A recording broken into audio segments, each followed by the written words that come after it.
100 ദിവസം കൊണ്ട് മാത്സ് പഠിച്ചു തീർക്കാം. 100 ദിവസം കൊണ്ട് മാത്സ് പഠിച്ചു തീർക്കാം. How is that possible? Yes. ഞാൻ എന്തുകൊണ്ടാണെന്ന് അറിയാം 100 ദിവസം എന്ന് പറഞ്ഞത്? ഇനി എക്സാമിന് 100 ദിവസം മാത്രമാണുള്ളത്? അല്ല. പിന്നെ എന്തുകൊണ്ട് 100 ദിവസം? ഈ 100 ദിവസം എന്ന് പറയുന്നത് കറക്റ്റ് ഡിസംബർ 31 വരെയുള്ളതാണ്. ഇന്ന് സെപ്റ്റംബർ 22 ഈ ഒരു വീഡിയോ എടുക്കുന്നത്. ഇനി ഇവിടുന്ന് അങ്ങോട്ട് ഈ മാസം 8 ദിവസവും ബാക്കിയുള്ള 3 മാസത്തിൽ നിന്ന് 2 31 ഒരു 30 total 92 + 8 you will get 100 days December 31 വരെ. അപ്പോൾ ഈ 100 ദിവസം കൊണ്ട് എങ്ങനെ മാത്സ് സിലബസ് കംപ്ലീറ്റ് ആയിട്ട് തീർക്കാം എന്നുള്ളതല്ല, കംപ്ലീറ്റ് ആയിട്ട് പെർഫെക്റ്റ് ആയിട്ട് നമുക്ക് എല്ലാ കാര്യങ്ങളും മനസ്സിലാക്കിക്കൊണ്ട് തീർക്കാം എന്നുള്ളതാണ് ഞാൻ പറയുന്നത്. പിന്നെ എന്തുകൊണ്ട് സാറ് ഡിസംബർ വരെയുള്ള ഡേറ്റ് എടുത്തു? ജനുവരി, ഫെബ്രുവരി അതിലൊക്കെ നമുക്ക് പിന്നെ റിവിഷൻ ചെയ്യാനുള്ള സമയമാണ്. ഇപ്പം നമ്മൾ പഠിച്ചു തീർക്കുകയാണ്. സോ ഒരു പെർഫെക്റ്റ് പ്ലാൻ പറഞ്ഞുതരാം. ഇത് നിങ്ങൾക്ക് എന്തായാലും യൂസ്ഫുൾ ആയിരിക്കും. ആൻഡ് ഇഷ്ടപ്പെട്ടാൽ നിങ്ങളുടെ ഫ്രണ്ട്സിനും ഷെയർ ചെയ്തോ. ആൻഡ് ഇത് നിങ്ങൾ ഒന്ന് പയറ്റി നോക്കുക നിങ്ങൾക്ക് പറ്റുന്നുണ്ടോ എന്നുള്ളത്. And very perfect and systematic plan പറഞ്ഞുതരാം. ഈ മാസം, അതായത് സെപ്റ്റംബർ 23, ഇന്നല്ല നാളെ മുതൽ, ഈ വീഡിയോ എടുക്കുന്നത് സെപ്റ്റംബർ 22 നിങ്ങൾ എപ്പോഴാണ് കാണുന്നത് ആ ദിവസം മുതൽ സെപ്റ്റംബർ 23 മുതൽ 30 വരെ യു ഹാവ് 8 ഡേയ്സ്. ഈ 8 ഡേയ്സിൽ നിങ്ങൾ ചെയ്യേണ്ട കാര്യം, പഠിക്കേണ്ടത് 5-ാമത്തെ 6-ാമത്തെയും ചാപ്റ്റർ. 5-ാമത്തെ ചാപ്റ്റർ 6-ാമത്തെ ചാപ്റ്റർ സ്കൂൾ ഏകദേശം എടുത്തിട്ടുണ്ടാവും, കഴിഞ്ഞിട്ടുണ്ടാവും. 5-ാമത്തെ ചാപ്റ്റർ പഠിക്കാൻ ബേസിക്കലി സത്യം പറയുകയാണെങ്കിൽ ഒരു ദിവസം മതി, അല്ലെങ്കിൽ ഒരു 1.5 ദിവസം. 6-ാമത്തെ ചാപ്റ്റർ പഠിക്കാൻ നിങ്ങളൊരു ഈ ആഴ്ചയിലുള്ള ബാക്കിയുള്ള 7 ദിവസം എടുത്തോ. ഈ 5ഉം 6ഉം ചാപ്റ്റർ പെർഫെക്റ്റ് ആയിട്ട് പഠിച്ചെടുക്കുക. എന്തുകൊണ്ട് ഈ 5ഉം 6ഉം ചോദിച്ചാൽ സ്കൂളുകളിൽ ഇപ്പോൾ ഏകദേശം ആ ചാപ്റ്റേഴ്സ് ആയിരിക്കും എടുത്ത് കഴിഞ്ഞിട്ടുണ്ടാവുക. അപ്പോൾ പഠിക്കാൻ കുറച്ചുകൂടി സുഖമായിരിക്കും. പിന്നെ നെക്സ്റ്റ് മന്ത് ഒക്ടോബറിൽ വി ഹാവ് 31 ഡേയ്സ്. ആ 31 ദിവസം കൊണ്ട് നിങ്ങൾ പഠിച്ചു തീർക്കേണ്ടത് ആദ്യത്തെ 4 ചാപ്റ്റേഴ്സാണ്. ബേസിക്കലി നിങ്ങൾക്ക് ഒരു ചാപ്റ്ററിന് അപ്രോക്സിമേറ്റ്ലി ഒരു 7 ദിവസത്തിലധികം കിട്ടും. അത്രയൊന്നും വേണ്ട, സെറ്റ് പഠിക്കാൻ ഒരു 4 ദിവസം മതി. റിലേഷന് നിങ്ങളൊരു 10 ദിവസം എടുത്തോ, നോ പ്രോബ്ലം. ആൻഡ് ട്രിഗണോമെട്രി പഠിക്കാൻ നിങ്ങളൊരു 15 ദിവസം എടുത്തോ. പക്ഷേ ബാക്കിയുള്ള ഡേറ്റുകളൊക്കെ കഴിഞ്ഞോ, ഇത് പഠിക്കാൻ ഒരു 4 ദിവസം മതി, ഇത് പഠിക്കാൻ ഒരാഴ്ച എടുത്തോ. കോംപ്ലക്സ് നമ്പർ പഠിക്കാൻ ഒരു 4 ദിവസം എടുത്താലും ട്രിഗണോമെട്രി പഠിക്കാൻ ബാക്കി 15 ദിവസമുണ്ട്. ഓക്കെ, 15 ദിവസം എടുത്ത് പഠിച്ചോ. ഈ 15 ദിവസം കൊണ്ടൊക്കെ പഠിക്കുന്നതുകൊണ്ടുള്ള ഒരു ഉപകാരം എന്താണെന്നറിയാം, നിങ്ങൾക്ക് ഒരുപാട് ചോദ്യങ്ങൾ സോൾവ് ചെയ്യാൻ പറ്റും. ട്രിഗണോമെട്രിയിലാണ് നിങ്ങൾ ഏറ്റവും കൂടുതൽ ചോദ്യങ്ങൾ സോൾവ് ചെയ്ത് പഠിക്കേണ്ടത്. കാരണം ഏറ്റവും കൂടുതൽ മാർക്കിന് എക്സാമിന് ചോദിക്കുന്ന one of the chapter is trigonometry. Okay, ആ മാസം കഴിഞ്ഞാൽ അപ്പോൾ നിങ്ങൾ എന്തായി, ഈ ഒക്ടോബർ വരെ നിങ്ങളുടെ ആദ്യത്തെ 6 ചാപ്റ്റേഴ്സ് കഴിഞ്ഞു. അത് സ്കൂൾ ഓൾറെഡി എടുത്ത് കഴിഞ്ഞതായിരിക്കും, നോ പ്രോബ്ലം. ആൻഡ് നവംബറിൽ നിങ്ങൾക്ക് അപ്പോഴേക്ക് സ്കൂളുകളിലൊക്കെ ഈ 7, 8, 9 ചാപ്റ്റേഴ്സൊക്കെ എടുത്ത് തുടങ്ങിയിട്ടേ ഉണ്ടാവും, അല്ലെങ്കിൽ ഏകദേശം കഴിഞ്ഞിട്ടുണ്ടാവും. അപ്പോൾ നവംബറിൽ നിങ്ങൾക്ക് 7-ാമത്തെ chapter binomial theorem, 8 sequence and series, 9 straight lines, 10 conic section, എല്ലാം വലിയ ചാപ്റ്റേഴ്സ് ഒന്നല്ല. ഇത് രണ്ടും 7, 8 ചെറിയ ചാപ്റ്റേഴ്സാണ്. നിങ്ങൾക്ക് ഇത് പഠിച്ചു തീർക്കാൻ ഒരു 5 ദിവസം എടുത്തോ, രണ്ടിനും വീതം. ബാക്കിയുള്ള 2നും നിങ്ങൾ 10 കൊടുത്തോ, 30 ദിവസം കൊണ്ട് പെർഫെക്റ്റ് ആയിട്ട് നവംബറിൽ ഈ 4 ചാപ്റ്റേഴ്സ് തീർക്കാം. ഈ 7-ാമത്തെ ബൈനോമിയലും 8-ാമത്തെ സീക്വൻസ് ആൻഡ് സീരീസും ചെറിയ ചാപ്റ്റേഴ്സ് ആണെങ്കിലും 9 സ്ട്രെയിറ്റ് ലൈനും 10 കോണിക് സെക്ഷൻസും ഒരുപാട് ചോദ്യങ്ങളുള്ള വെരി ഇമ്പോർട്ടൻറ്റ് ചാപ്റ്റേഴ്സ് ആണ്. അപ്പോൾ നിങ്ങൾ അതിന് ഏറ്റവും കൂടുതൽ സമയം എടുത്തിട്ട് ഇതിന് സമയം കുറച്ചാലും നോ പ്രോബ്ലം. ഓക്കെ, അപ്പോൾ ഒരു പെർഫെക്റ്റ് നവംബർ നിങ്ങൾക്ക് കിട്ടി. അടുത്തത് ഡിസംബറിന് ചെറിയൊരു പ്രശ്നമുണ്ട്. ഡിസംബറിൽ നിങ്ങൾക്ക് എക്സാം വരുന്നുണ്ട്. അപ്പോൾ എക്സാം വരുന്നത് കൊണ്ട് ഇവിടെയുള്ള ചാപ്റ്റേഴ്സ് 11ഉം 12ഉം എക്സാമിന് ഉണ്ടാവും. 3 ഡയമെൻഷണൽ ജോമെട്രിയും 12 ലിമിറ്റ്സ് ആൻഡ് ഡെറിവേറ്റീവ്സും. നിങ്ങൾ എക്സാമിൻ്റെ മുമ്പ് ഈ 2 ചാപ്റ്റേഴ്സ് പഠിച്ചു നോക്കുക. ഏത്? 11ഉം 12ഉം. അപ്പോഴേക്ക് എന്തായാലും സ്കൂളിൽ പാഠം തീർക്കും, കാരണം എക്സാമിനുള്ളതല്ലേ. അപ്പോൾ ഈ 2 ചാപ്റ്റേഴ്സ് പഠിച്ചാൽ എനിക്ക് തോന്നുന്നു ഒരു 15 ആകുമ്പോഴേക്കായിരിക്കും എക്സാമൊക്കെ തുടങ്ങുക. ഒരു 15 to 23 വരെയൊക്കെ എക്സാമിൻ്റെ ടൈം ടേബിൾ ആ ഒരു ഗ്യാപ്പിലൊക്കെ ആയിരിക്കാം മേ ബി കേട്ടോ. ഇതൊരു കാൽക്കുലേഷൻ മാത്രമാണ്. അപ്പോൾ ഈ 10-15 ദിവസം കൊണ്ട് നിങ്ങൾക്ക് ഈ 2 ചാപ്റ്റർ പുഷ്പം പോലെ പഠിച്ചു തീർക്കാൻ പറ്റും. 3D നിങ്ങൾക്ക് പഠിക്കാൻ 2 ദിവസം മതി, വെറും 2 ദിവസം.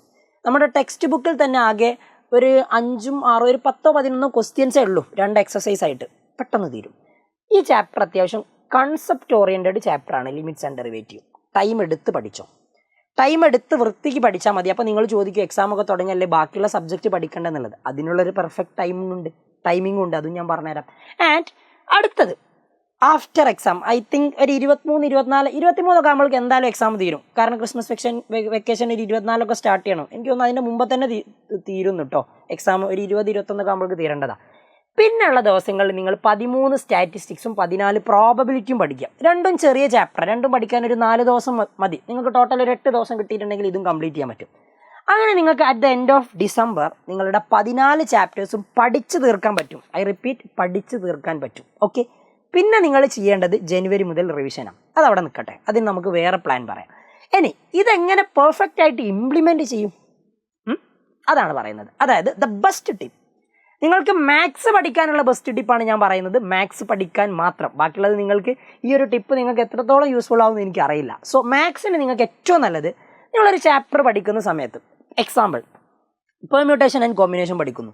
പെർമ്യൂട്ടേഷനിൽ നമുക്ക് കുറച്ച് സ്റ്റാൻഡേർഡ് സാധനങ്ങൾ എഴുതി വെക്കാണ്ട്, ഒരുപാടൊന്നുമില്ല, കുറച്ച് NPR എന്ത്, അതേപോലെ കോമ്പിനേഷനിൽ NCR എന്ത്, 1 ഫാക്ടോറിയൽ എന്ത്, ഇങ്ങനത്തെ കുറച്ച് സംഭവങ്ങൾ എല്ലാ ചാപ്റ്റേഴ്സും ഇത് ഭയങ്കരമായിട്ട് ഉണ്ടായിക്കൊള്ളുന്നില്ല. പക്ഷേ അതിനു വേണ്ടി നിങ്ങൾ സ്ട്രെയിറ്റ് ലൈൻസ് എടുക്കുകയാണെങ്കിൽ അതിൽ ഒരുപാട് ഇക്വേഷൻസ് ഉണ്ട്. Distance formula, mid point formula, section formula, അതേപോലെ equation of lines various form, intercept form, അതേപോലെ പോയിന്റ് സ്ലോപ്പ് ഫോം, അങ്ങനെ പോകും. ഒരുപാട് ഇക്വേഷൻസ് ഉണ്ട്. അപ്പോൾ ഈ ഇക്വേഷൻസ് ചില ചാപ്റ്റേഴ്സിൽ കൂടുതലായിരിക്കും, ചിലതിൽ കുറവായിരിക്കും.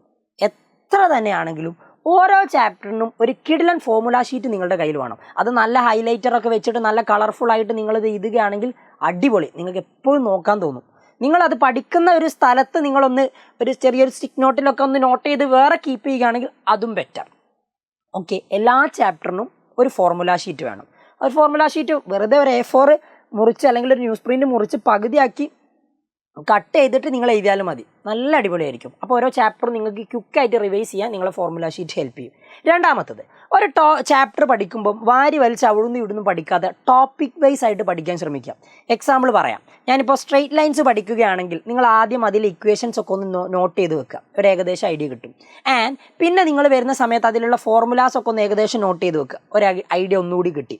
പിന്നെ ചാപ്റ്ററിൽ ടെക്സ്റ്റിലുള്ളതുപോലെ, അല്ലെങ്കിൽ നിങ്ങൾ എജുപോർട്ട് ലാബ് സ്റ്റുഡൻസ് ആണെങ്കിൽ പെർഫെക്റ്റ് ആയിട്ടുള്ള ടോപ്പിക് വൈസ് ആയിട്ട് അതിലുണ്ട്. ആ ടോപ്പിക്ക് കാണുക, അതിലുള്ള സംഭവങ്ങൾ നോക്കുക, ഇരിക്കുക, പഠിക്കുക, എന്നിട്ട് അതിൻ്റെ ചോദ്യങ്ങൾ വേറെ എക്സ്ട്രാ ചെയ്യുക. അപ്പോൾ ടോപ്പിക് വൈസ് ആയിട്ട് പഠിച്ചിട്ടുണ്ടെങ്കിൽ നിങ്ങൾ ചാപ്റ്ററിൽ പെർഫെക്റ്റ് ആവും.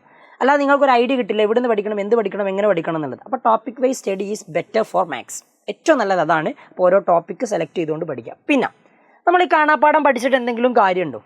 2 പോയിന്റ് കണക്ട് ചെയ്യുന്ന distance formula √(x2 - x1) ² + y2 - y1 ² ഇതിങ്ങനെ 15 വട്ടം പറഞ്ഞാൽ നിങ്ങളുടെ മൈൻഡ് ഓട്ടോമാറ്റിക്കലി അത് റീഡ് ചെയ്ത് അവിടെ സ്റ്റോർ ചെയ്യും.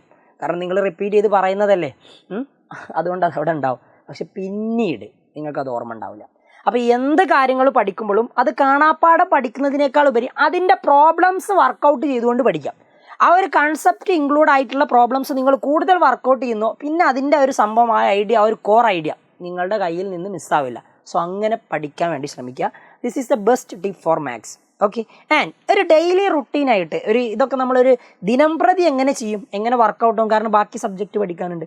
നിങ്ങൾ ഡെയിലി ഒരു 2 ഹവർ മാത്സിന് മാറ്റി വെച്ചാൽ മതി. ഇത് ഏറ്റവും മിനിമം ആട്ടോ പറയുന്നത്, ഏറ്റവും മിനിമമാണ്. ഇത് നിങ്ങൾക്ക് ബാക്കിയുള്ള സബ്ജക്റ്റ് മാനേജ് ചെയ്യാൻ പറ്റുമെങ്കിൽ ഇത് നിങ്ങൾക്കൊരു 3 to 4 ഒക്കെ പഠിക്കാം. അങ്ങനെയാണ് നിങ്ങൾ കുറച്ചുകൂടി പെർഫെക്റ്റ് ആവും.